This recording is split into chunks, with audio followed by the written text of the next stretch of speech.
The morning arrived the way difficult things often do in Ohio. Without announcement, without the courtesy of warning, a low sky pressed itself over Millhaven like a judgment already reached the kind of gray that does not threaten rain, so much as it simply refuses to lift, as though the atmosphere has made a decision about the day and will not be argued with. The maple trees along the square had given up their leaves weeks earlier, and what remained of October stood stripped and bare and entirely honest about itself.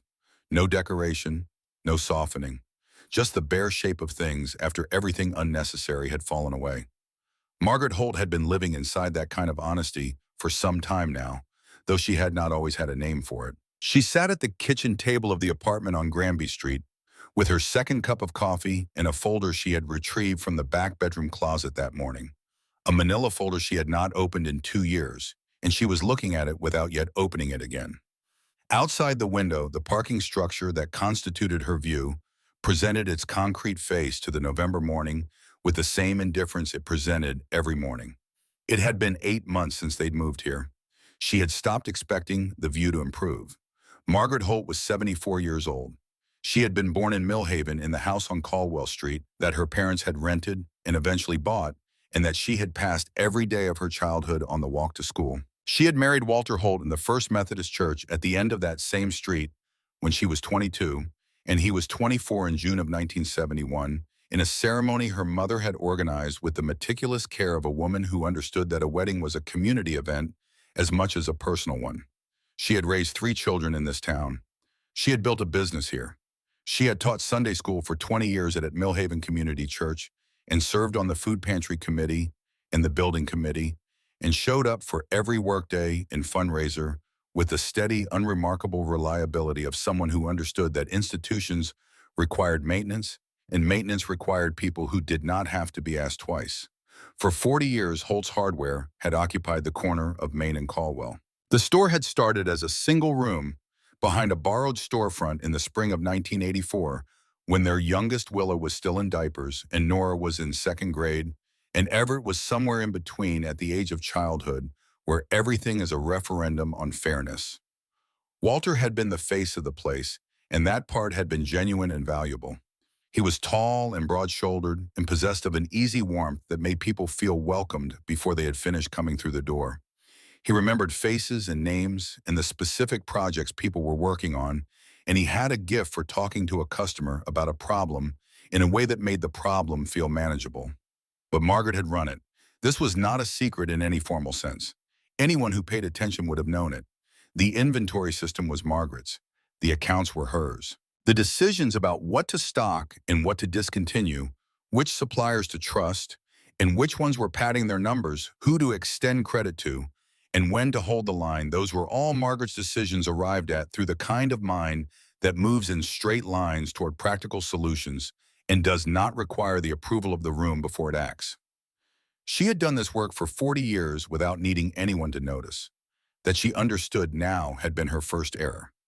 Not the work itself, which had been necessary and good, but the assumption that work done quietly and consistently would eventually announce itself, that the accumulation of 40 years would constitute a record that the town would hold and honor when the arithmetic finally turned against her. The arithmetic turned against them in 2018 when HomeMax opened on Route 9 with its warehouse pricing and its parking lot the size of 4 city blocks and its corporate signage visible from the highway in both directions. Margaret had been watching for it for 2 years before it arrived. She had gone to 3 regional hardware association meetings and listened to the progression described by people who had already lived it. She had come home and spread the numbers on the kitchen table and tried to explain to Walter what the numbers were saying. Walter had said Millhaven people were loyal, that 40 years meant something.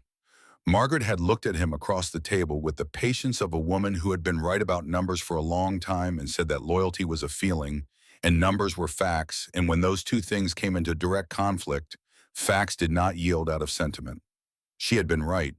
Being right had not helped either of them. The decline moved at first like something gradual, and then like something that had always been moving faster than it appeared.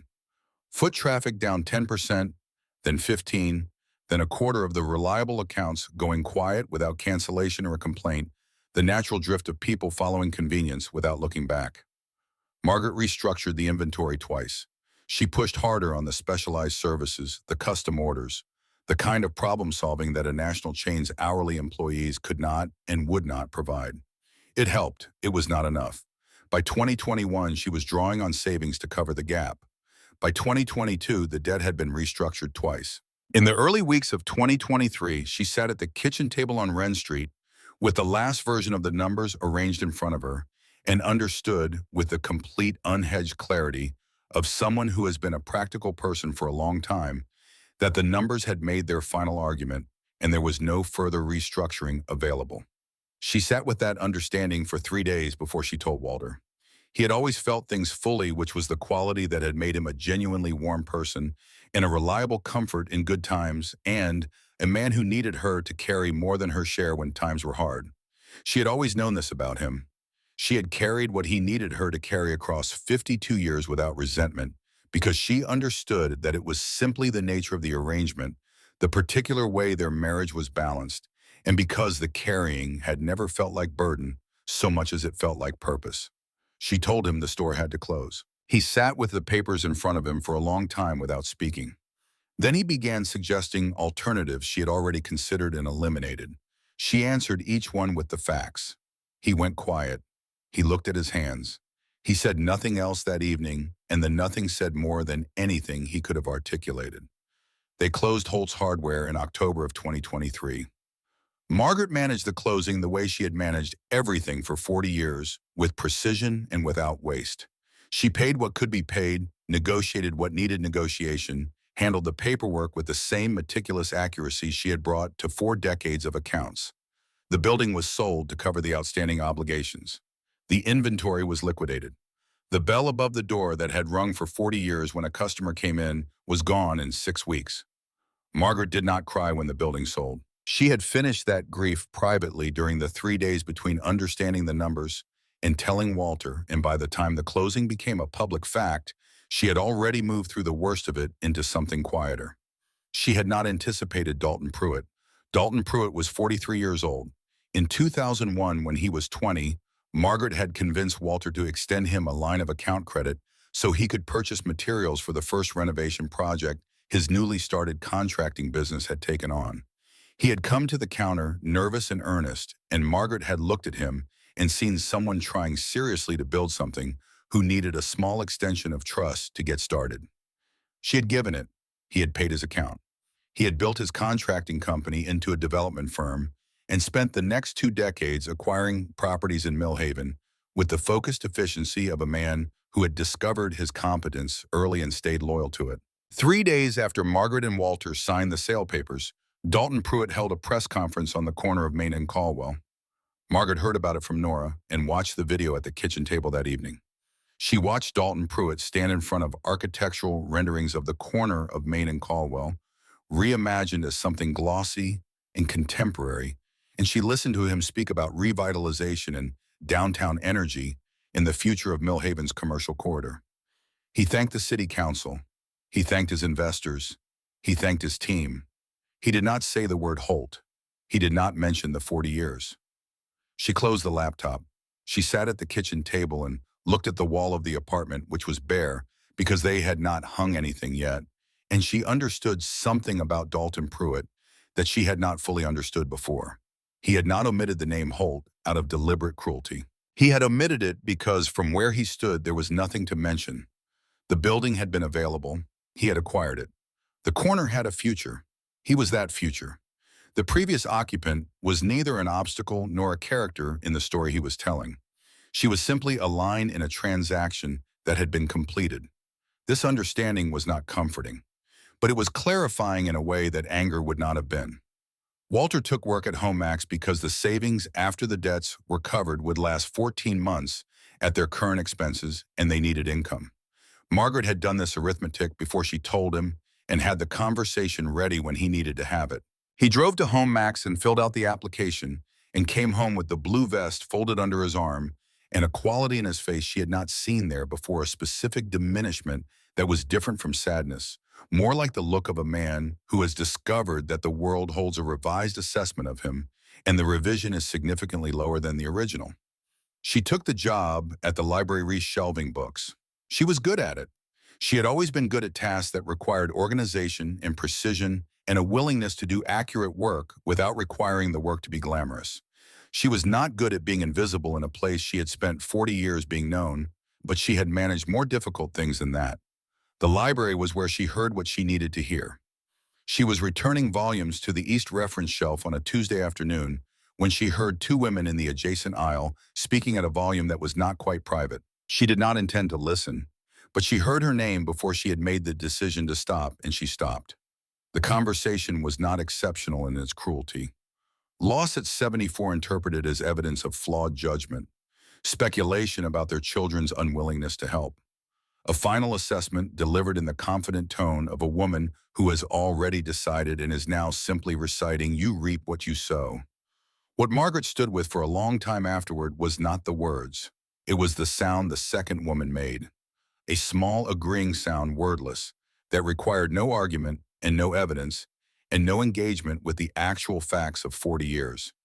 Just the sound of a town that had already reached its verdict and found the reaching cost nothing. She put the book on the shelf. She finished her shift. She drove home and made dinner and did not tell Walter what she had heard because there was nothing in the telling that would have helped either of them, and the not telling was the only form of protection she had available. What she did instead was begin to think in a different direction than she had been thinking. The church was the last thing she had believed would hold.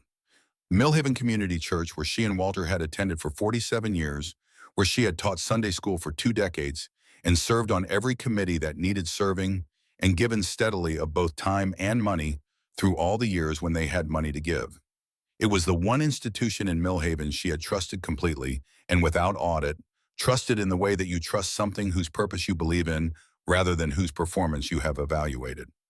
Pastor Glenn Marsh had led the church for 12 years. He was capable and organized and possessed of the particular pastoral skill of making people who were doing well feel that their doing well was connected to their character. The congregation had grown under his leadership, supported by the professional class that had discovered in Millhaven Community Church a congregation whose aesthetics and comfort level matched their own. The building had been renovated.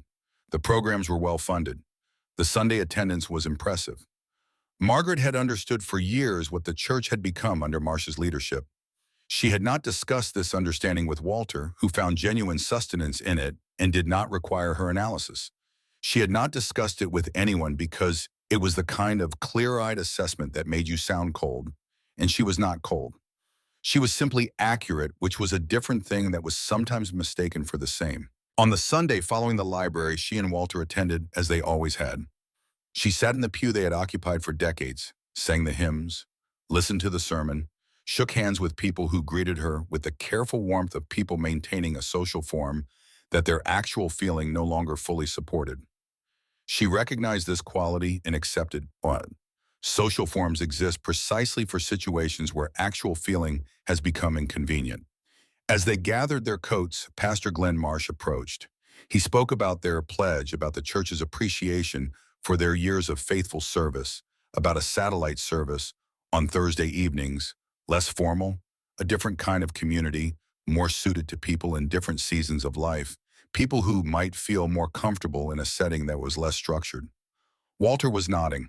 Margaret watched her husband begin the apologetic posture she had seen him construct a dozen times in the past year. The slight rounding of the shoulders, the expression of a man absorbing a judgment while working to conceal the cost of the absorption. She put her hand on his arm. She picked up her coat. "Thank you, Pastor Marsh," she said.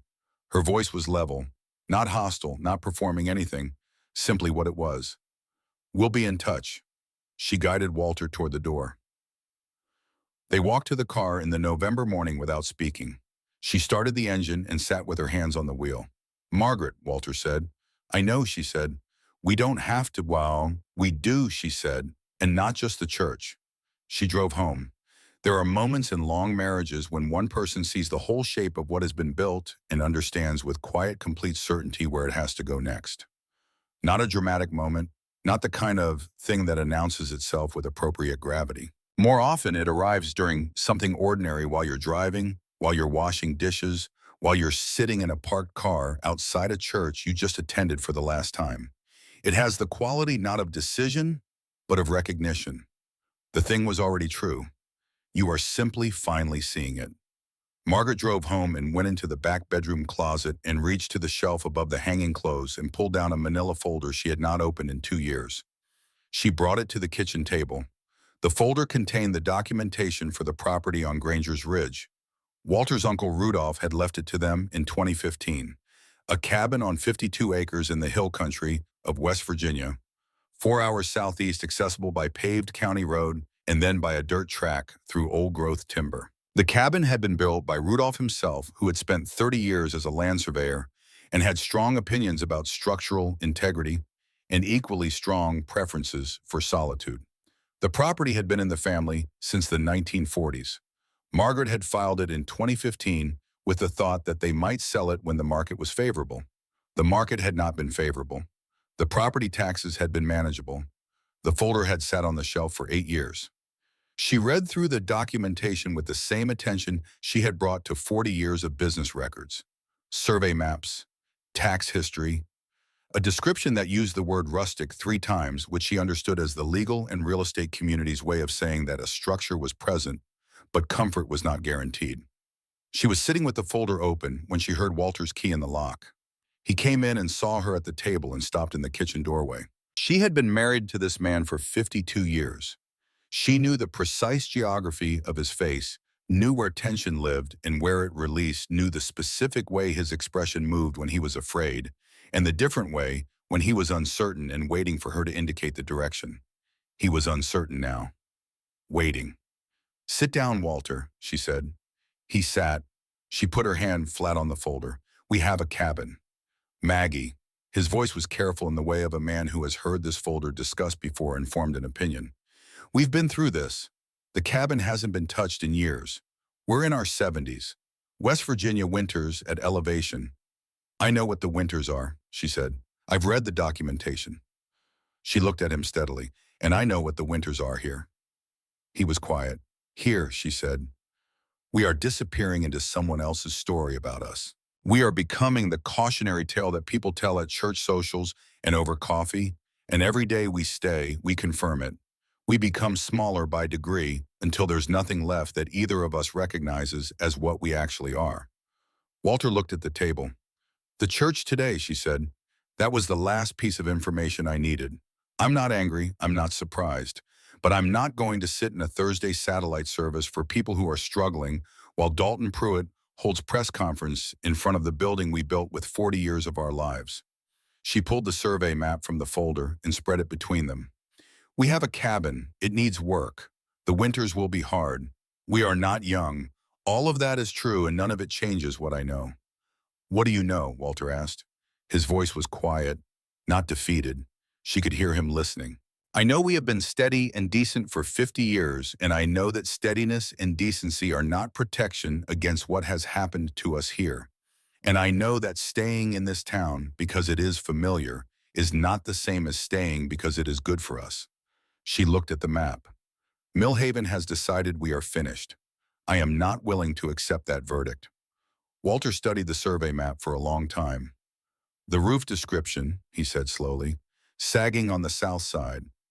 That was the 2015 filing, 8 years ago. The pump, hand pump spring fed. If the spring is still running, it should function." He looked at her across the table at his wife of 52 years, at the woman who had sat across from him at this same table and laid out the store's numbers 2 years before the store closed. Who had been right then and had been right about most things across the long arc of their life together in the specific, unshowy way of someone who simply looks at what is in front of them without negotiation. "You've already decided," he said. She looked back at him. "I decided in the parking lot of the church. I'm telling you now because I want you to come with me." He looked at his hands on the table, the hands of a 76-year-old man who had done physical work for most of those years, large and capable, and marked by decades of use. He looked out the window at the parking structure. He looked back at the map. "We'd need to be careful," he said. "We'll be careful. We don't know the condition. We'll find out when we get there. The children, we'll tell them," she said. "After." That last word settled between them with its own weight. After. after the decision was made and acted on and the truck was pointed southeast. Because if they told the children before, there would be calls. There would be concern delivered in the language of practicality that was also the language of doubt. There would be underneath all of the genuine care the additional weight of children who had been made uncomfortable by their parents' difficulty and were not eager for the discomfort to continue in a more dramatic form. Margaret was not angry at her children. She understood why Nora and Everett and Willa had kept the careful distance they had kept across the past 2 years. They had their own lives, their own pressures, their own methods of managing the discomfort of watching parents age inside difficulty. She did not require apology for it. She simply could not afford to give their doubt the opportunity to work on a decision she had already made and knew to be right. Walter looked at his wife for a long moment. Then he said, "I can have the tools loaded by Thursday." Margaret folded the survey map back into the folder. "I was thinking Tuesday." The days between that conversation and Tuesday were not dramatic. Margaret did not compose farewell letters or make rounds of goodbyes. She sorted through the apartment with the same efficiency she had brought to the store closing, packing what mattered, releasing what didn't, working on the principle she had always worked on, which was that most possessions are more portable than they feel, and most attachments more voluntary than they appear. She left a note in the keys for the landlord. She sent a text to all three children on Sunday evening. "We've moved. We're fine. We need some time. We'll be in touch when we're settled." Nora called back within 20 minutes. Margaret looked at the phone and let it ring. She would call Nora back when they were 4 hours southeast and the fact of their new location was established, rather than debatable. She went to bed at 10. She lay in the dark beside Walter, who was sleeping with the complete surrendered sleep of a man who has been given a direction to move in after weeks of directionless uncertainty. She listened to his breathing and to the ambient sounds of the building around them, the television from the upstairs unit, the late traffic outside, the particular urban quiet of a building full of people who do not know each other's names. She had lived here 8 months. She had kept the space clean and paid the rent and been a responsible tenant. She would not miss it. She lay in the dark and thought about Millhaven. The way you think about a place you are leaving for the last time, not with bitterness, not precisely with grief, but with the complex and honest attention of someone who wants to see a thing clearly before it is no longer available to be seen. She thought about 40 years of early mornings in the store, the key in the lock, the lights coming in, the bell above the door ready for the first customer of the day. She thought about every name she had known and every account she had carried and every small decision across 4 decades that had added up to a life in this particular place with these particular people. She thought about the sound the woman in the library had made. She did not feel rage lying in the dark of the Granby Street apartment.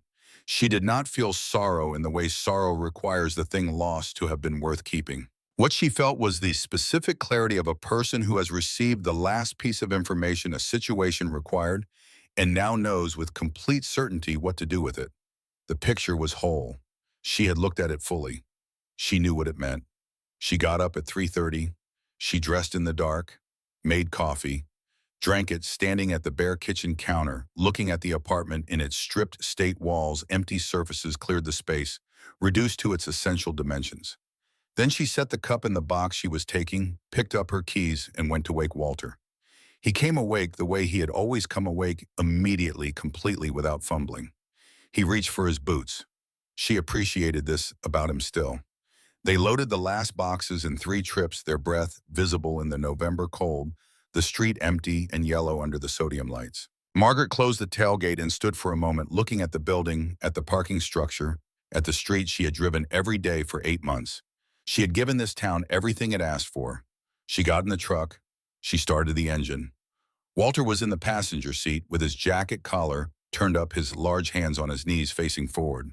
She could feel him ready. She pulled onto Granby Street and drove east toward Route 33. At the corner of Main and Caldwell, she passed the chain-link fencing around the building where Holt's Hardware had stood. Construction barriers were up. A project sign displayed the architectural rendering and the development firm's name in large, confident letters. In the pre-dawn dark, the building behind the fencing was just a shape dark and ordinary. Nothing in it to tell you what had stood there or for how long or what it had cost the people who had built it.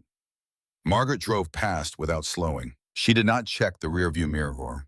The highway opened ahead of them, straight and empty and gray in the dark before dawn, and she accelerated and the truck moved through the sleeping town and out the other side, and then the town was behind them and the fields were on both sides, and the sky above the eastern horizon was beginning barely to suggest the shape of what would eventually become light. Walter was asleep before they reached the county line. Margaret drove. She drove through the Ohio hills and across the state line and into West Virginia, where the land began to rise and the highway narrowed, and the world outside the windshield became something older and less managed and more itself. She drove through darkness and into a gray dawn, and through the dawn into a morning that came on cold and specific and clear of the sky, the particular pale blue of November at elevation, the bare trees standing in the gray-brown hills, with the dignity of things that have been exactly what they are for a long time. She drove without the radio, without conversation, without the need for either. She was not afraid. This surprised her when she noticed it. She had expected to be afraid and had made room for it in her accounting, had understood that fear was the reasonable response to two people in their mid-70s choosing to live off-grid in the West Virginia mountains in November. But the fear had not arrived. What had arrived instead was something she recognized from 1984, from the morning she had walked through the door of the first storefront space with the inventory she had spent 3 months sourcing and the account system she had built from scratch in the complete absence of any guarantee that any of it would work. That feeling, the feeling of moving towards something uncertain with the particular confidence of a person who has done the honest work of preparation. She had been 34 the first time she had felt it. She was 74 now. The road climbed into the timber country. She followed the memorized directions from the survey documentation to the county highway, to the state road, to the gravel track, to the dirt track marked at the turn by a mailbox post that had lost its mailbox years ago and now served only as a landmark for people who knew to look. She turned in.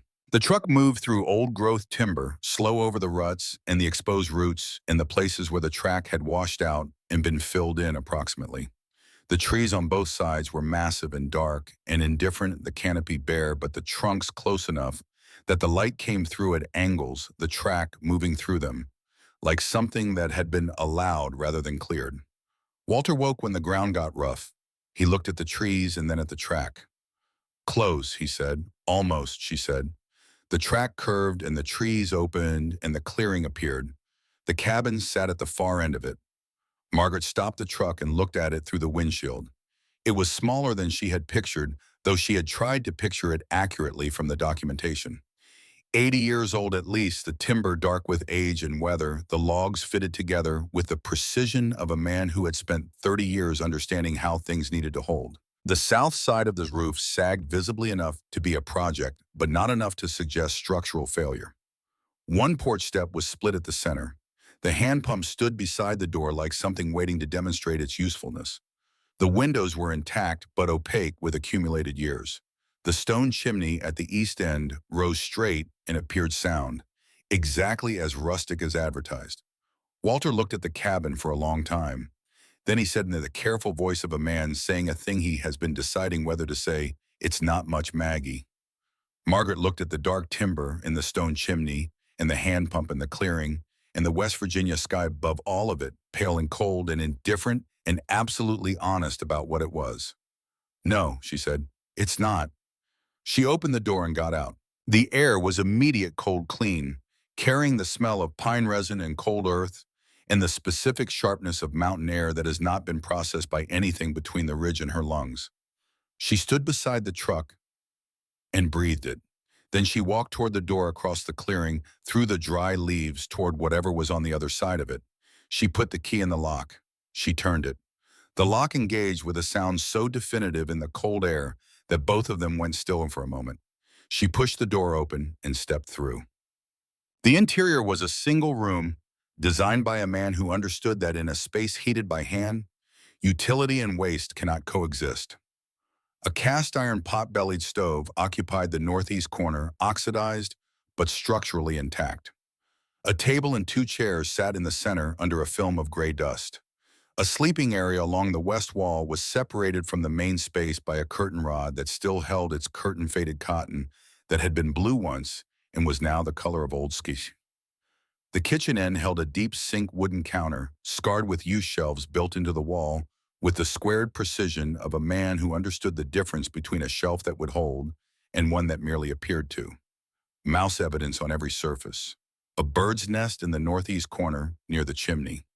The south wall showed the water damage from the sagging roof, a dark stain running from eave to floor, where moisture had found its way through across multiple seasons. Walter came in and stood in the center and turned slowly, doing the assessment. Margaret was already at the stove. She opened the firebox and checked the interior with her flashlight. Sound. Old cold ash. The flue damper moved when she worked it, stiff but functional. She closed the firebox and went to the pump and worked the handle. It resisted with the grudging resistance of disused metal, and she pumped steadily for 30 seconds before the sound came from below, the deep subterranean pull of water being drawn up through old pipe from the spring. Rudolph Holt had drilled in 1962, which had apparently been doing its job in the decades since without anyone's knowledge or appreciation. Brown water first, then clearing, then cold and clean, running over her hand with the complete indifference of something that has been functional all along and is mildly surprised to find itself being used. She turned to Walter. "Pump works," she said. He was looking at the water stain on the south wall. "Roof needs attention," he said. "Yes." "Before snow?" "Yes." He looked at her. Something had shifted in his expression during the 30 seconds it had taken the pump to produce water. The inventory was complete, and the inventory said damaged but not destroyed, which was the precise difference between despair and work, and Walter Holt had always been better at work than at despair.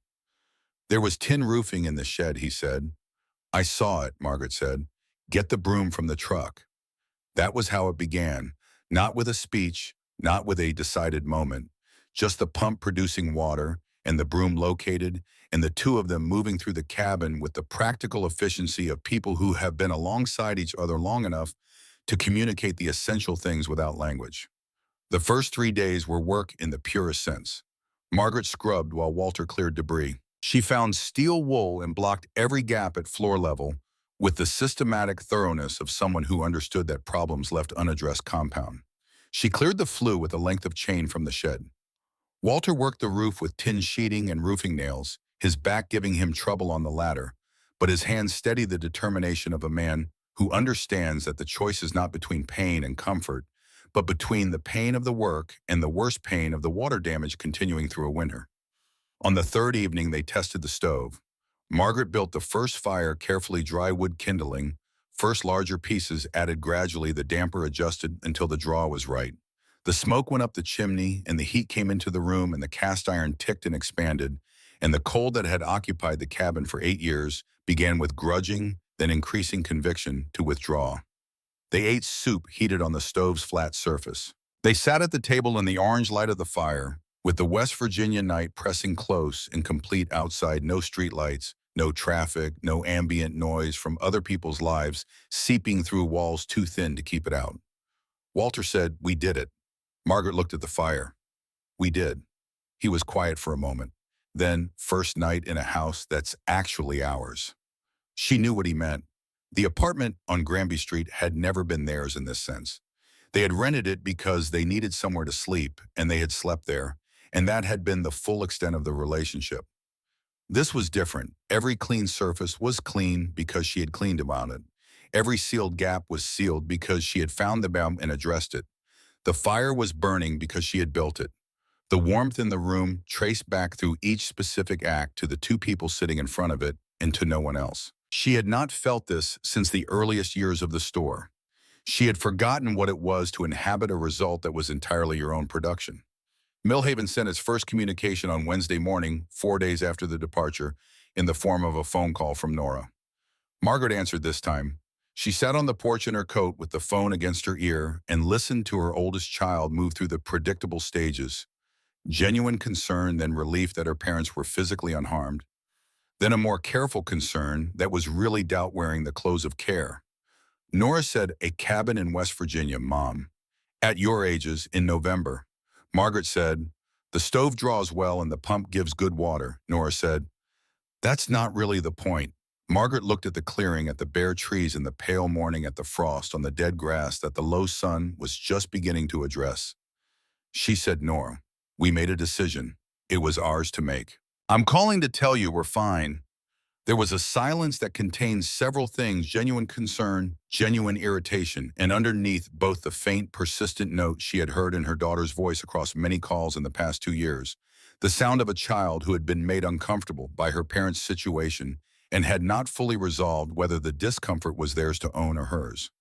Margaret did not address this. She gave Nora the coordinates, since the property had no street address, told her they would be in touch when the routine was established, and ended the call with the level courtesy she had used in the church parking lot and at the Home Max loading dock, and in every situation in the past year where someone had communicated in language careful enough to be deniable that she and Walter had become inconvenient. She put the phone away and went in to start breakfast. The days organized themselves. Within 2 weeks of arrival, the shape of their life on the ridge had assembled itself not through planning, but through the recovery of something that had always been there and had been obscured. They rose with the light, which arrived late and gray and gradual at this latitude and elevation in November. Margaret started the fire and the coffee. Walter walked the property, checking the perimeter and the shed and the well housing, making the small daily assessments a working property requires of its occupants. They ate breakfast together at the table in the unhurried way they had eaten breakfast in the early years of their marriage, before the store had absorbed so much of their attention that most conversation had become operational, the daily logistics of a business and a family running simultaneously in the same house. Here the conversation was different. It ranged over the property, over what needed doing and in what order, over the books they had packed and were reading in the evenings by the oil lamp Margaret had found in the shed, and over memories, the kind that surface when you are no longer inside the thing you are remembering, clear and complete, because the noise of the present is no longer competing with them. Walter told her things he had carried through the years of the store without finding the right quiet to put down. The day in 1991 when the building inspector flagged the electrical work and Walter had sat in the parking lot for 20 minutes before coming home. The customer in 2003 who had accused him falsely of selling defective pipe, and the way the accusation had trailed him for months after it was resolved. Small things, the accumulated interior account of experiences she had been present for, but had not known he was experiencing in that particular way. She listened without interrupting. She had always been the better listener between them, which was one of the things Millhaven had never understood about the Holts, because it was Margaret's nature to be present without performing presence, to hear things without making the hearing visible. Walter was the one who made people feel heard, who had the gift of the warm response in the follow-up question. But Margaret was the one who actually heard. The distinction had not mattered much in the store. Here in the evenings with the oil lamp and the fire and nothing competing for either of their attentions, it mattered enormously. They were, she came to understand, becoming reacquainted. Not in the way of people who have grown apart and are struggling to close the distance, but in the quieter way of two people who have been standing so close to the same demanding thing for so long that they could not see each other clearly, and who find when they step back from it that what they are looking at is someone they deeply and specifically recognize. November became December. The cold deepened in the mountain way, not the wet, heavy cold of the Ohio Valley, but something drier and more fundamental, the cold of a place where temperature drops at night into ranges that require you to take them seriously. Margaret read everything in the small shelf Rudolph had left behind, which included a 1978 field guide to mountain survival, a homesteading manual from the 1960s, and a collection of Appalachian herbal remedies assembled by a woman whose name was illegible in the faded inscription, but whose knowledge was comprehensive and specific. She read the herbal manual with the same attention she had brought to the store's accounts, not for interest, as a working document. She cataloged what was available in the surrounding terrain against the seasons, made notes, cross-referenced against the field guide, organized what she knew and what she didn't know and what she needed to know. She did all of this before she needed any of it. This preparation would matter more than she could have predicted. January arrived with 3 days of snow and nights that dropped into ranges that kept them both close to the stove after dark. They were prepared. The wood was stacked. The food supply was adequate. They had made 2 runs to the county seat in December for provisions buying with the efficiency of people who know exactly what they need because they have thought about it carefully. They were comfortable in the sense that comfort means something different on a mountain in January than in a suburban apartment. Not luxurious, but warm and fed, and inside walls they had repaired with their own hands, and together in the way they had been together for 52 years, which was its own category of warmth, entirely independent of the temperature outside. It was in the second week of February that Walter got sick. It arrived the way serious illness in older people sometimes arrives, not dramatically, but by accumulation. A cough on Monday that was worse on Tuesday. A fatigue Margaret noticed before Walter acknowledged it, the specific slowness of a man whose body is reassigning its resources. A low fever Wednesday evening that had climbed by Thursday morning into a range that made her hand pressed to his forehead go still. She checked the thermometer, 102.4. She looked at the thermometer, then she looked out the window. The road off Granger's Ridge was under 18 inches of snow. There was no reason for the county to plow a dirt access track to a single private residence in the middle of February. There was no reason, and they had not. She checked her phone and saw the signal she had managed with, since they arrived to one bar on good days, nothing reliable in the creek bottom. 18 miles to the nearest medical facility on the other side of a road under 18 inches of snow. She looked at Walter. He was on the cot behind the curtain, the heavy quilt pulled up, his breathing audible across the room.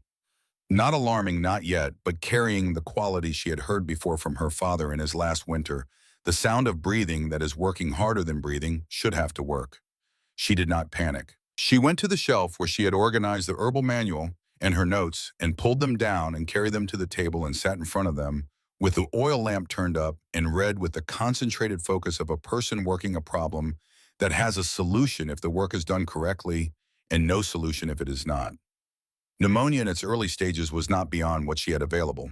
The manual was specific: pine needle tea for vitamin C and respiratory support, mullein, which she had dried and stored in October after identifying it on the south slope, steam treatments, positioning, hydration, temperature management, the careful balance between reducing a fever enough to be safe and allowing it to do the immune work it was doing. She knew she was not a doctor. She also knew she was here, and a doctor was 18 miles away on the other side of an unplowed road.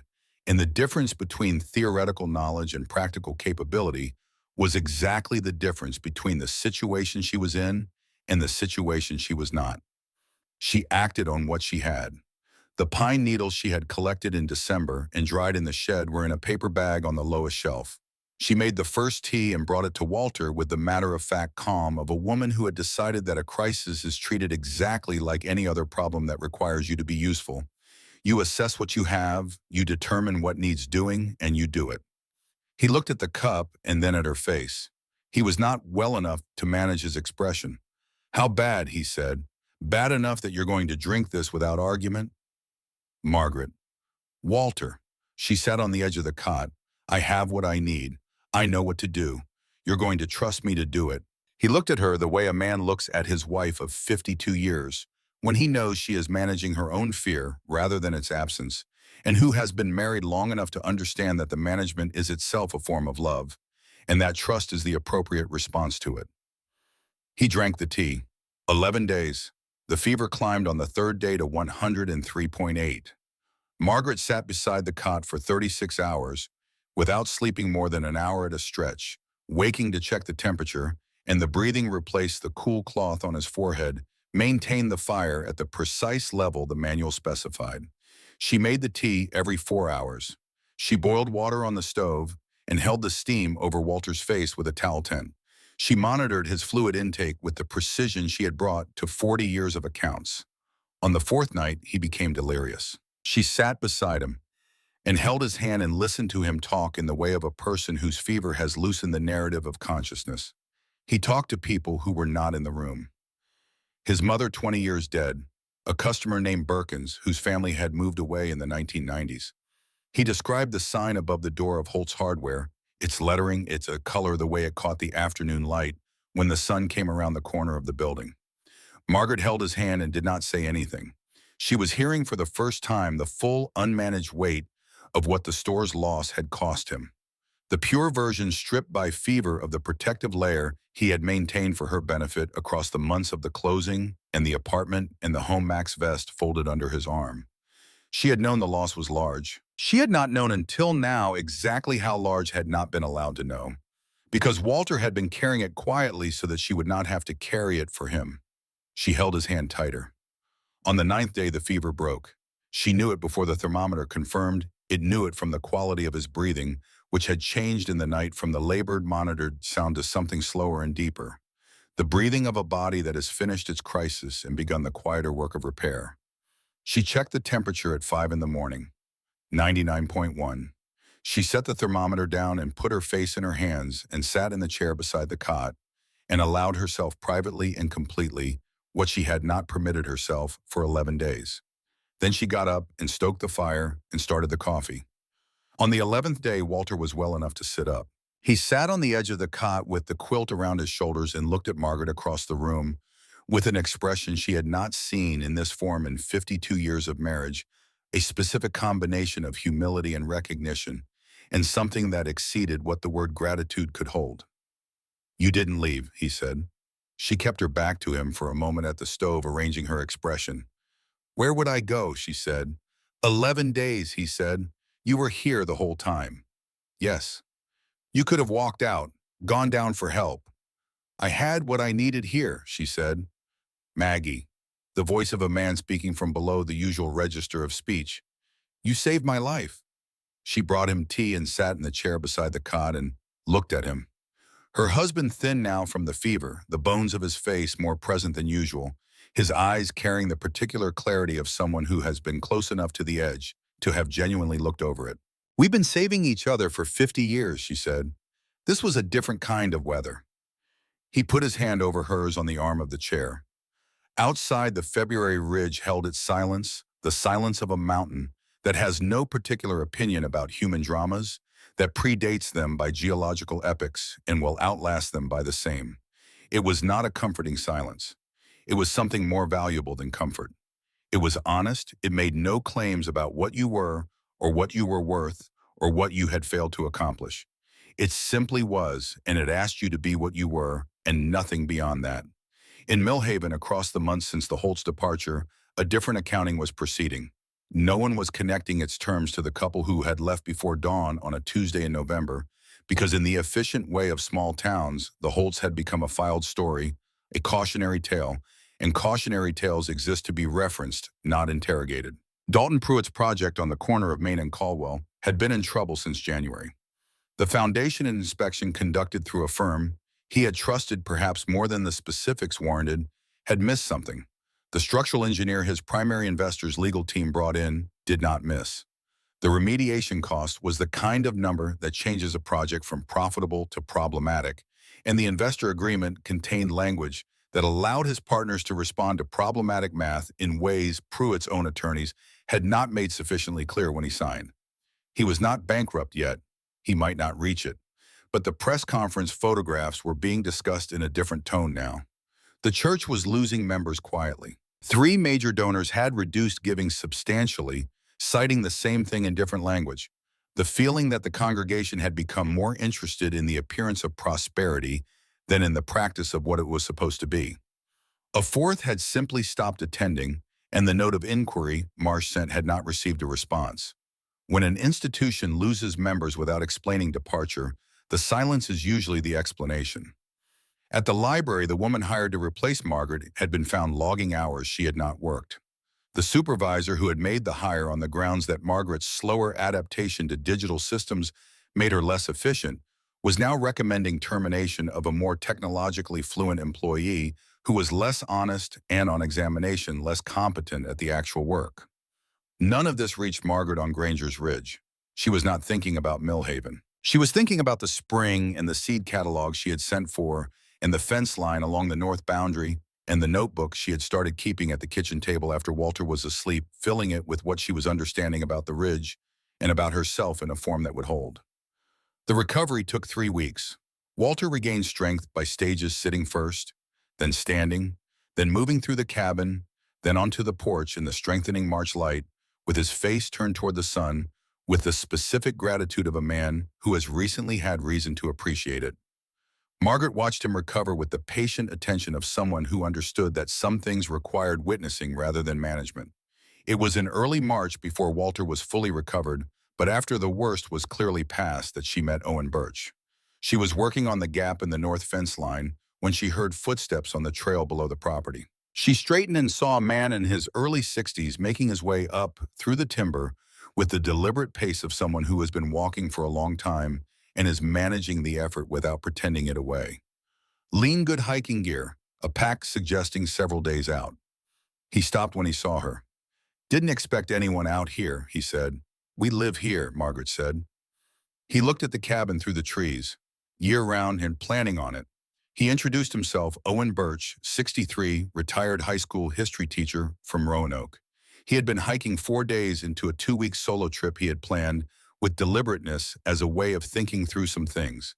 He had the quality of someone who has done the work of becoming comfortable in his own company rather than someone who was naturally solitary.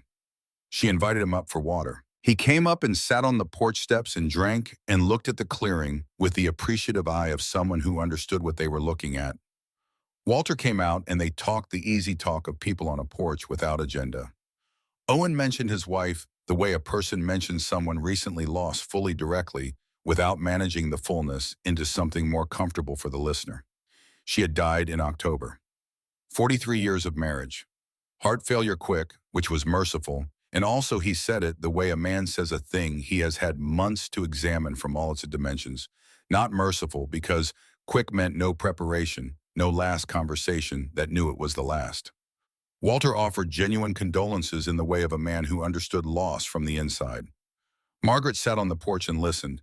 She heard Owen describe the specific loneliness of grieving in a world with a narrow tolerance for grief of duration and depth. His children wanted him managing. His friends wanted him moving forward. The community around him had a timeline for his recovery that did not correspond to any timeline he could locate inside himself. "The world wants me to move on," he said. "Get over it. Start dating," as if 43 years is something you process in 6 months and close. Margaret looked at the mountains above the tree line.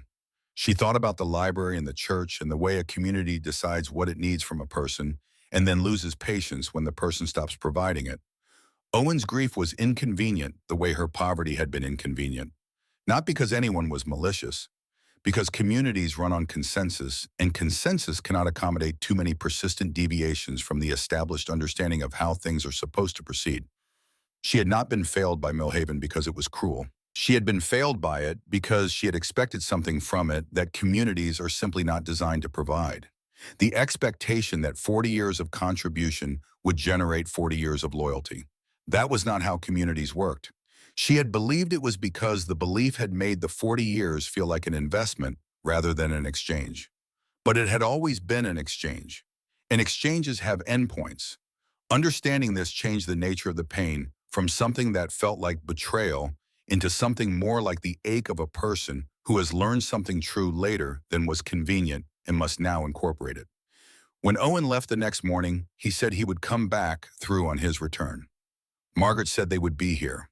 She watched him disappear into the timber, then turned and looked at the cabin and the clearing and the cold spring sky above the ridge. She went inside and started the stove for dinner and began preparing what they had, which was enough.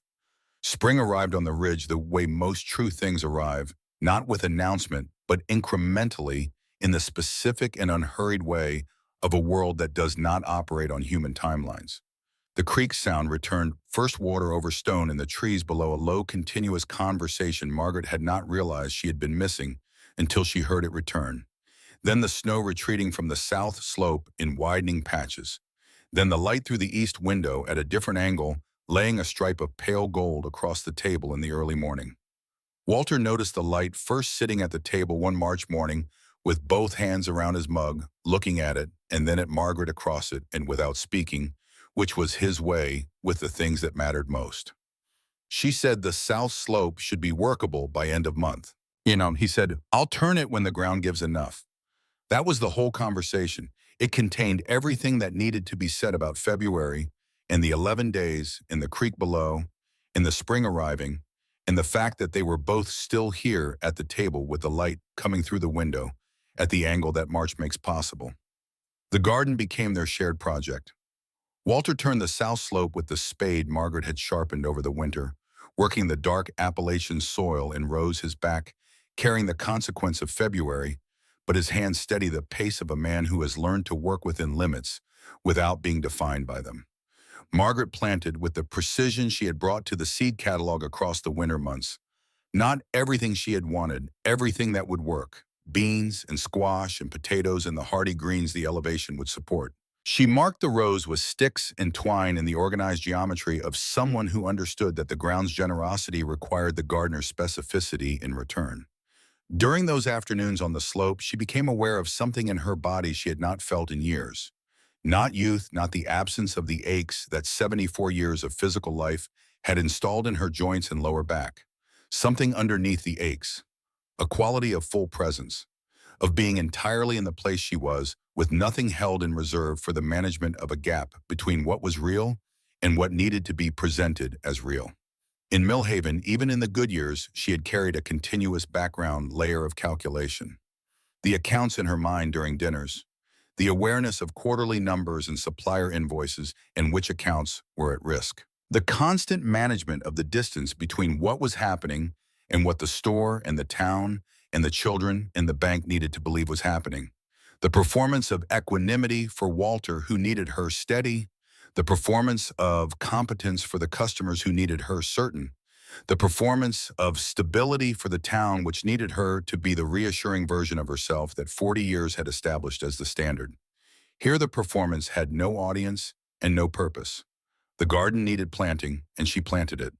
The fire needed wood, and Walter cut it. The stove needed banking before bed, and she banked it. The days were not complicated by the gap between what was real and what needed to appear real. They were simply days one after the other, each one complete at its end, with something accomplished that had not been accomplished at its beginning. She had not known this feeling since 1984. Owen came back through in the third week of April with more ease in his stride, some of the deliberateness replaced by something lighter. He sat on the porch and talked with the directness that 2 weeks of his own company had enabled solitude, stripping away the social management of speech. He had made decisions. He would sell his house in Roanoke. The house was a monument to a life he was no longer living, and maintaining it as though he might return to it was a form of dishonesty he could not continue. He was looking for property in the hill country, not this ridge, but this quality of place. Walter asked what had decided it. Owen was quiet a moment. "Watching you two," he said. "4 months in, and you both look like people who knew where they were. That's rarer than it sounds." Margaret heard this from the far end of the porch where she was repairing window screen and kept her attention on the work. She was hearing the outside account of something she had been living from the inside, the view from a distance of what was only visible up close when you were inside it. She found it useful in the way that outside accounts are useful not as validation, but as information. When Owen left the next morning, he said he would be in touch. She believed him. The summer was dense in the way that mountain summers are brief enough at elevation to feel like a concentrated version of itself. The garden produced. Not everything, and not in the quantities a more experienced mountain gardener might have coaxed from that ground, but enough the squash in particular requiring consultation of the homesteading manual for preservation methods she had not used since the early lean years of the marriage, when waste was genuinely something she could not afford. She canned tomatoes and dried beans and built the root cellar she had sited in the spring on the north side of the cabin, where temperatures stayed low and even through the warm months. Walter quarried flat stone from the creek bed and carried it up the slope with the methodical persistence of a man who has given himself a project and intends to see it through.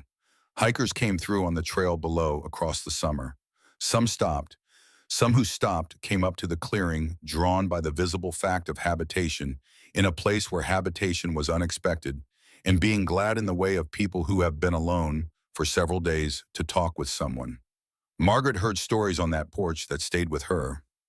A retired engineer from Cleveland who had worked 42 years at the same company and found on his first Monday after retirement that he did not know who he was without the job and had been trying to find out since. A widow from North Carolina walking a trail alone for the first time after 30 years of walking it with her husband because she had decided the route they had loved together was still hers and that avoiding it would be a worse kind of loss.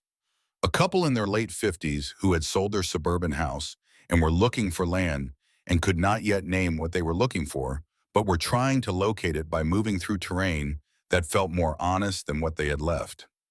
She listened to all of them. She began keeping a different kind of record in the notebook alongside the practical notes about the garden and the roof and the stove. She recorded what people said on the porch, not verbatim, but the essential shape of it, the thing underneath the specific words. She was not certain why. It felt important in the way that some things feel important before the reason is clear. Lena Cross arrived in late August in a small hatchback that managed the dirt track with more confidence than it looked capable of. She was 29, a staff writer for a regional magazine based in Charleston, covering what she described as the human geography of Appalachia, the lives of people living in the mountain country between urban corridors consistently misrepresented by both the romantic mythology and the poverty narrative competing for possession of it. She had heard about the Holts from Owen Birch, who had bought a piece of property 15 miles down the ridge in July, and mentioned them to the magazine's editor in the unstudied way that people mention things that have genuinely affected them without calculation, because the genuine effect moves the mention out before the calculation can evaluate whether to make it. Lena Cross was the kind of reporter who was genuinely curious in a way that was not professional performance. She sat at the kitchen table and asked questions with the patience to wait for real answers, rather than the social answers that most questions receive. She talked to Walter first. Walter was good with reporters for the same reason he had been good with customers. Warm, specific, present. He told the story of the store and the closing and the departure with the honesty of a man who had processed those events from enough distance to see them without being destroyed by the seeing. But she kept returning to Margaret. She asked about the decision, not the logistics which Walter had covered, but the interior of it. The thing that had happened in the parking lot of Millhaven Community Church on a November Sunday that had produced by Tuesday morning the certainty sufficient to load a truck in the dark and leave before the town woke up. Margaret thought about how to answer honestly. I understood, she said, that the town had made its determination about us. And I understood that staying to contest that determination was a form of self-diminishment I was not going to continue. Lena wrote this down. And fear, she asked, of the cabin, the isolation, what you were moving toward. Margaret was quiet for a moment.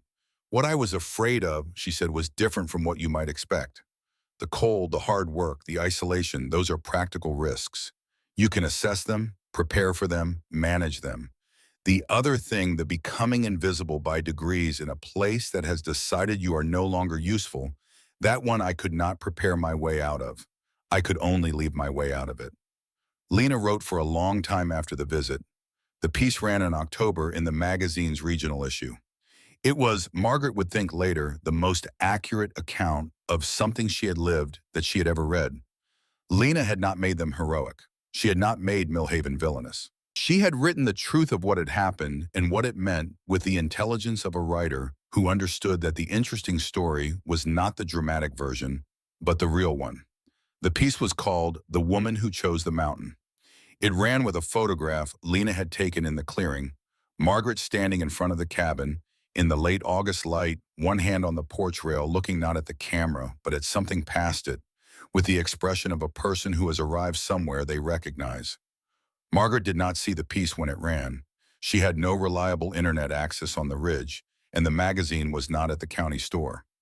Owen Birch brought her a copy in late October, driving up with 2 copies of the magazine and a bag of winter squash from his own first garden 15 miles down the ridge. She read it at the table after dinner, Walter reading over her shoulder in what she felt was not the satisfaction of being represented accurately, though it was that. What she felt was something she had last felt regularly in the years before Millhaven began to look through her, the experience of being seen as what she actually was, rather than as what was convenient or comfortable. The contrast between that feeling and what the past years had been was sharp enough to tell her more precisely than anything she had previously been able to articulate how much the long period of invisibility had cost. She did not know yet what the piece was doing in Millhaven.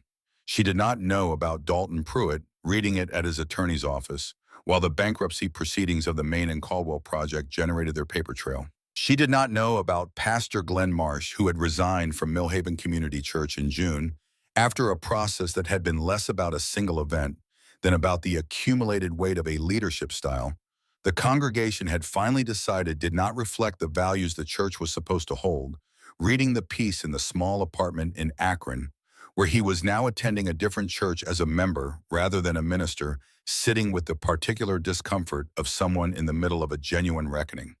She did not know about Nora or Everett or Willa. Nora called a month after the piece ran on a Tuesday evening in November, when the second winter of the ridge was making itself felt in the temperature after dark.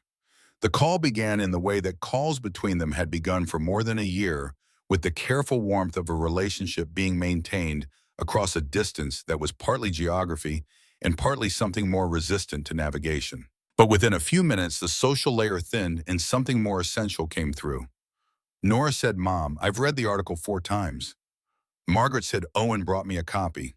A pause. Nora said, "The part about becoming invisible by degrees.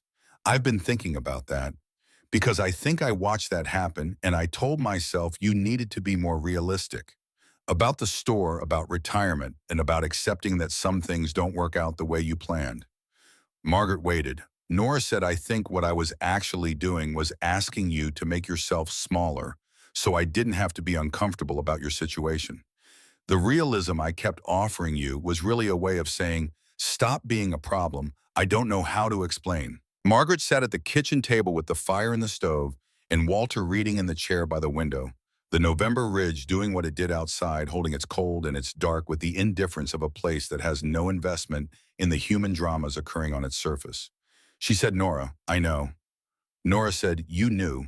She said, "I wasn't angry about it. I understood it. You had your own life to manage, and our situation was genuinely difficult to accommodate into the version of things that a person needs to maintain in order to function." Nora was quiet for a moment. Then in the voice of someone who has arrived below the prepared level of speech, "I want to come see you." Margaret said, "Come in spring. The track is difficult in winter." She said, "All three of us." Spring, and they talked for another hour after that, the kind of talk that becomes possible after the harder thing has been said, the easier things opening up in the space, the harder thing clears. It was the first fully real conversation they had had in 2 years. The first one in which neither of them was managing the gap between what was true and what was being presented as true. Everett called 3 days later. His call was shorter and more direct in the way Everett had always been direct, which had sometimes in the past meant a directness that delivered judgment in the language of practicality. This time the directness carried something else. He said, "Mom, I owe you an apology." She said, "For what specifically?" He said, "For the things I said about the store. After it closed, I said things about financial planning and timing and knowing when to stop. I framed it as practical advice. I was embarrassed and I was turning your problem into a statement about my embarrassment." Margaret looked out the dark kitchen window. She said, "Everett, you're 46 years old with your own family and your own work and your own pressures. I was not expecting you to manage ours on top of yours." He said, "That's generous." She said, "It's accurate. I'm your mother, not your responsibility, but I'll accept the apology anyway." She said, "Come in spring with your sister." He said, "We'll come."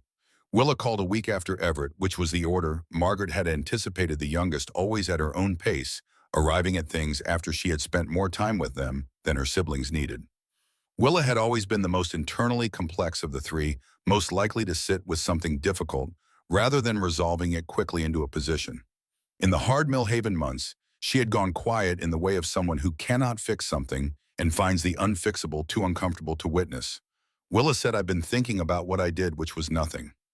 Margaret said, "What do you mean?" She said, "When things were worst in Millhaven, I told myself you were handling it, that you always handled things, that you didn't need me to come. But what I was actually doing is not coming because I couldn't fix it and couldn't stand to see it unfixed." Margaret was quiet for a moment. She thought about the apartment on Granby Street, the thin walls, the parking structure view, the secondhand furniture. She thought about whether she had wanted any of her children to come and found, looking at it honestly, that she had not, that she had needed to handle it in the way she needed to handle it, and witnesses would have made the handling harder rather than easier. She said, "Willa, I didn't want you to come." Willa said, "What?" She said, "I needed to handle it the way I needed to handle it, The only person whose presence was useful to me in those months was your father. And that was useful because we'd been working alongside each other for 50 years and we didn't need to perform anything for each other. What I needed from you was not your presence in Millhaven. What I needed from you was what you're doing on this call, which is being honest instead of managing the version of things you show me. Willa was quiet for a long time. Then I'm coming in spring. Margaret said yes. You are. They came in the third week of May, 3 cars making their way up the dirt track on the same Saturday morning. Nora first, then Everett, an hour behind, then Willa in the early afternoon with her husband and her teenagers. Margaret watched from the porch with her coffee. She watched Nora get out of the car and stand in the clearing and look at the cabin, and she watched the adjustment move across her daughter's face as Nora calibrated what she saw against what she had prepared herself to see. The adjustment took perhaps 15 seconds. At the end of it, Nora looked up at Margaret on the porch with an expression Margaret recognized from her daughter's childhood, the one Nora wore when something had turned out to be better than her prediction. Margaret lifted her coffee cup. Nora smiled, the genuine one, not the careful, social smile of the Millhaven phone calls. The greetings had the quality of people who have been apart long enough that the physical reality of each other, the actual height and weight and presence, is a small surprise after months of telephone distance. The teenagers arrived with the adolescent mixture of skepticism and curiosity they had prepared, which began to shift almost immediately on contact with the actual place. Willa's son found the root cellar and opened it and looked at the organized rows of preserved vegetables with an expression that moved from perfunctory interest to genuine assessment as he understood what he was looking at. "You did all this," he said to Margaret. "Your grandfather quarried the stone," she said. "I organized the interior." He looked at the root cellar and then at the cabin and then at the ridge with a different expression than he had carried when he arrived. The 2 days moved the way such visits move when the important things have already been said by phone, and what remains is the embodied version of them.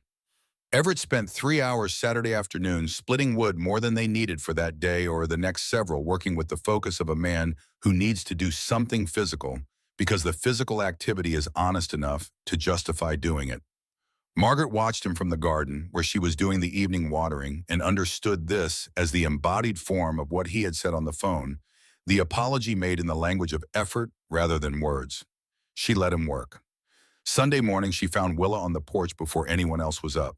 Willa had her father's quality of immediate full wakefulness, and she was sitting with her coffee in the specific stillness of a person who is thinking rather than waiting. Margaret sat beside her. They looked at the clearing in the first light of a May morning on the ridge of the pale sky above the tree line beginning to acquire the color of early light, at elevation something between gold and gray that was its own thing and not a mixture. Willa said, "You look like yourself." Margaret looked at her.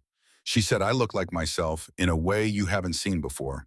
That isn't the same as looking like yourself again." Willa thought about this. "What's the difference?" Margaret said. "The version of me you knew was always managing something.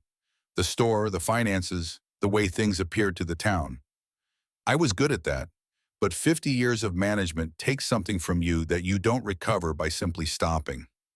You have to replace it with something." She looked at the ridge. She said, "This is the replacement."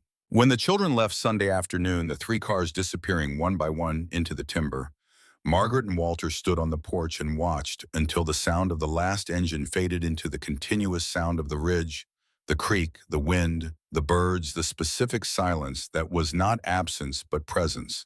Walter said, "Everett seemed—" He paused, searching. "Roy," Margaret looked at him. He looked back at her with the expression of a man who has just heard himself say the wrong name and cannot account for it. "Everett," she said. He blinked. A long moment of the specific sheepishness of a man caught in an error he cannot argue his way out of. "That's what I said." "You said Roy." Another moment. Then with more dignity than the situation required, "Everett seemed good." "He did," she said. "He's working something out." Walter nodded and they went inside. Pastor Glenn Marsh arrived in the second week of June. Margaret was in the garden when she heard the car, a late model sedan, taking the dirt track, with the tentative caution of a vehicle whose clearance was insufficient and whose driver knew it. She stood and watched it come across the clearing and stop, and she watched the man who got out stand beside it with the posture of someone who was not certain of their welcome, and is managing the uncertainty with the visible effort of a person who has done harder things. She recognized him immediately. He had not changed substantially in the 8 months since the church parking lot. Still tall, still reflexively well-dressed, as though the habit had outlasted the occasion for it. But something in his bearing was different from the composed authority she had read across 12 years of Sunday mornings. He looked like a man who had recently had something removed that had been providing structural support and who was learning with difficulty to stand in its absence. She was not surprised he had come. She had been expecting something of this kind since the article ran not from Millhaven in general, which had moved on with the efficiency towns applied to their filed stories, but from Glen Marsh specifically. She had always understood, without articulating it, that underneath the institutional performance and the comfort-seeking congregation management was a man who had gone into ministry because he genuinely believed in something and who had allowed the demands of a successful church to move him steadily farther from that belief than he had noticed until something provided the distance necessary to see how far he had traveled. She had been that something. Not her specifically, not the act of suggesting the satellite service, which was small enough to rationalize and small enough to forget, but the fact of it made visible by the article in a way that could not be unseen once seen a pastor who had allowed institutional comfort to take precedence over institutional humanity and the people who had paid the tertium. She walked to the edge of the garden and looked at him across the clearing. "Mrs. Holt," he said, "I hope I haven't come at a bad time." "Come up to the porch," she said. He came up and took the chair Walter usually occupied. Walter was in the shed. Margaret could hear the sounds of him working on the truck's tailgate through the shed wall. She did not call him in. She sat in her own chair and looked at Marsh and waited. He worked up to the beginning of what he had come to say, the way people do when they have rehearsed something and find that the presence of the actual person makes the rehearsal insufficient. She did not help him. She waited with the patience of a woman who had spent 40 years of professional life knowing when silence did better work than speech. He said, "I read the article." "I know," she said, "the part about disappearing by degrees." He looked at his hands, not the confident hands of the man who had stood in the church aisle and delivered his carefully worded suggestion about the satellite service.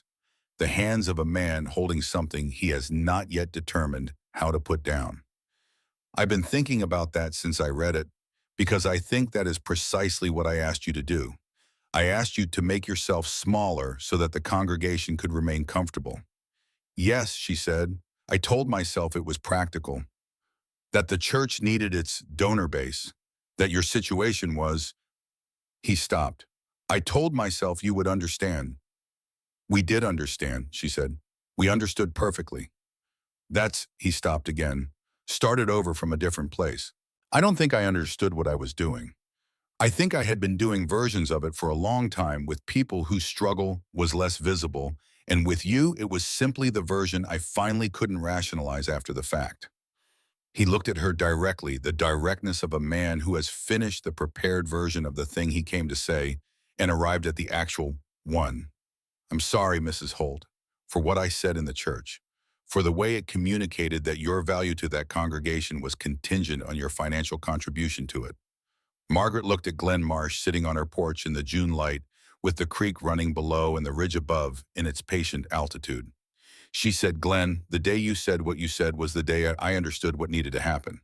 If you hadn't said it, I might have stayed in Millhaven for months longer, deferring a decision I had already needed to make. You didn't harm us. You clarified things." He looked at her. She said, "I'm not angry with you. What I felt in that moment and since was clarity. Clarity is not the same thing as pain." He was quiet then. "That's more than I deserve." She said, "It's accurate. Accuracy is more useful than generosity, and it doesn't require me to manage the difference between what I feel and what I say." He stayed for coffee. Walter came in from the shed and joined them, and the three of them sat on the porch for an hour, in the ordinary way of people who have gotten past the necessary difficult thing and found that the aftermath, while not comfortable, is at least not the thing they feared. The conversation moved between the practical and the personal, as conversations on porches tend to do. Before he left, Marsh stood at the edge of the porch and looked out at the clearing. "What do you do with it?" he said. "The sense that you built something real and lost it to things that weren't fair." Margaret considered this with genuine attention. I do the work in front of me, she said. The garden, the stove, the fence line, the people who come through and sit where you're sitting now. And I find that what I thought would be a large grief has turned out to be smaller than expected, and smaller still each time I do the actual work. Not because the things that happened didn't happen, because what is happening now is more real to me than what happened then. He nodded slowly. She said, the ridge has no interest in what occurred in Millhaven. The garden has no interest. Neither does the stove. They are interested only in what I do today. After 50 years of managing the gap between what was real and what needed to appear real, that turns out to be a relief. He drove back down the track and out of sight.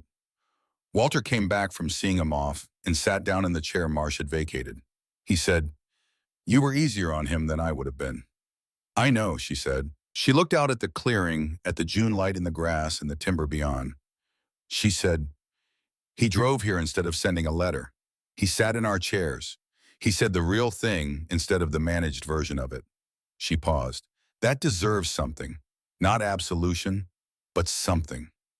Summer moved into fall on the ridge with the commitment of a season that does not negotiate its pace or apologize for its effect.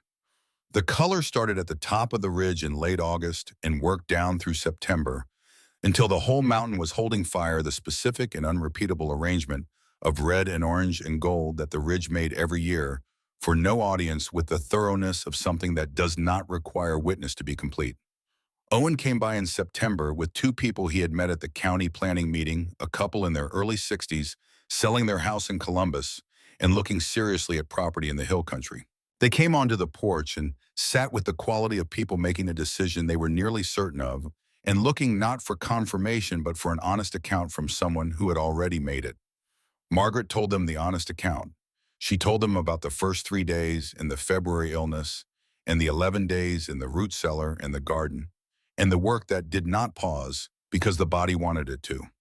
She told them about what the isolation cost and what it returned. She told them about the silence of the ridge, which was not peaceful in the way people romantically imagine silence, but was honest in a way she had not found in any place she had previously lived honest, because it asked nothing from you in the way of performance or presentation, simply was what it was and required you to be what you were. The woman listened carefully. Then she said, "Is it worth it?" Margaret looked at the ridge. She said, "I can tell you what it is. Whether it's worth it for you, that's a different question and only you can answer it." "Tell me what it is then." Margaret thought about how to say it accurately. She said, "It's the first place I've lived that doesn't require me to be any size other than my actual one. Not reduced the way a community can reduce you when it decides you've stopped being useful. Not inflated to appear more certain than I am the way a business requires. Just what I am. At 74, after 50 years of being asked to be some other size, that is the most valuable thing I have ever had." The woman looked at her husband. The look between them was the look of people who have been married long enough to communicate the essential things without speaking. They bought property 12 miles down the ridge the following spring. Owen came by in October with a copy of the magazine article. He was not a sentimental man, and the visit was not sentimental.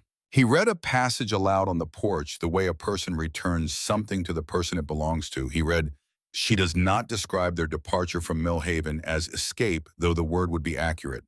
She describes it as completion. The town had said what it had to say, and she had heard it and taken from it the only thing it had to offer, which was clarity. What she drove toward was not away from something, but towards something she could not have named before she found it." He closed the magazine. Margaret looked at the ridge. She said, "That's not quite right. I didn't know I was looking for anything particular. I knew I was looking for a place where I could do the work in front of me without having to manage what the world needed to think of that work." Owen considered this. "That's the same thing," he said. She thought about it. "Maybe," she said. The second winter came to Granger's Ridge with the authority of a season that has done this particular thing in this particular place for a very long time.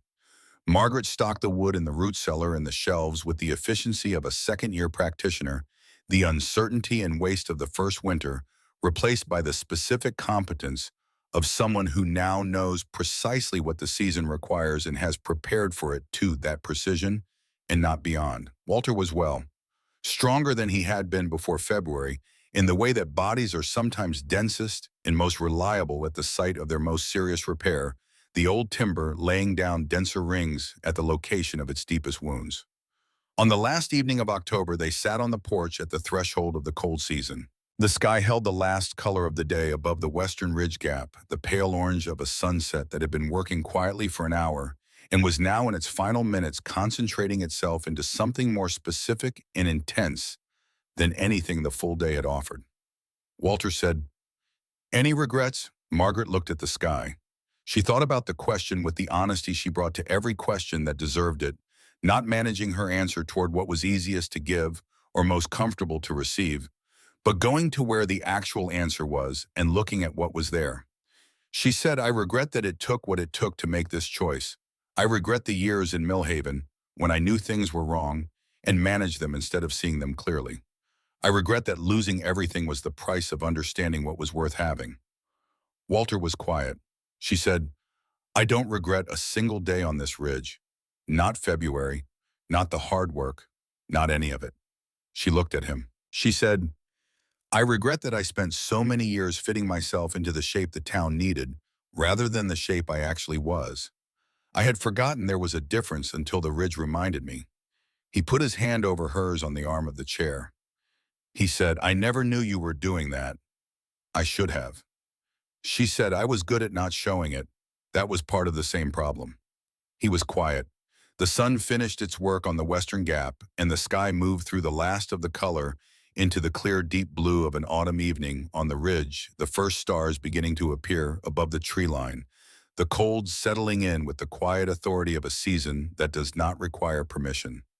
He said, "Best decision we ever made." She looked at the first stars. She said, "Second best. Marrying you was first." He squeezed her hand. They sat on the porch as the dark came on fully, and the cold descended from the upper ridge, and the creek ran below in the timber, and the stars accumulated above in their thousands. In the specific arrangement this piece of sky offered to anyone standing in this particular clearing, at this particular elevation, without the competing light of a town to diminish them. Margaret sat in the chair she had occupied every evening that weather allowed, with the ridge above her and the cabin behind her, and her husband's hand over hers on the arm of the chair. Below the property, the creek said what it always said, the low, continuous conversation of water over stone that had been happening in this hollow since long before the cabin existed and would continue long after both of them were gone. Above the timber, the stars did their ancient, indifferent work. She thought about the drive from Millhaven, the November dark, Walter asleep in the passenger seat, the highway opening ahead of her, straight and empty, Millhaven falling away behind her in the dark she was not looking back into. She thought about the decision made in a parking lot on a Sunday morning in the cold after 47 years of attendance at a church that had finally said clearly what it had been communicating by degrees for over a year.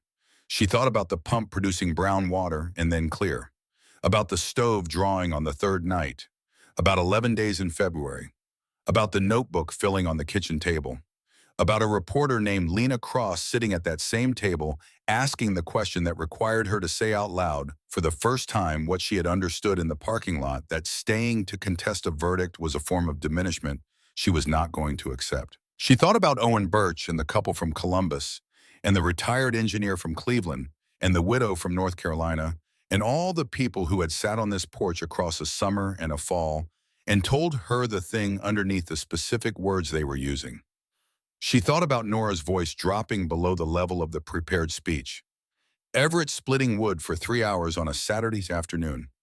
Willa at dawn on the porch saying you look like yourself. She thought about Glenn Marsh driving 4 hours to sit in a chair and say the actual thing.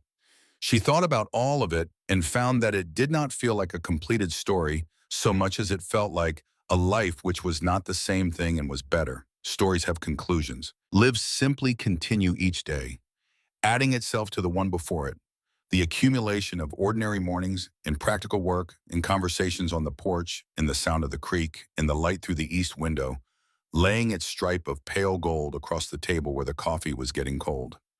The most important thing she had learned on this ridge was the simplest. She had spent 50 years in Millhaven doing her work and feeding her family and sustaining her marriage and building something real and useful, And she had done all of it while being in some fundamental way the size the town needed rather than the size she actually was.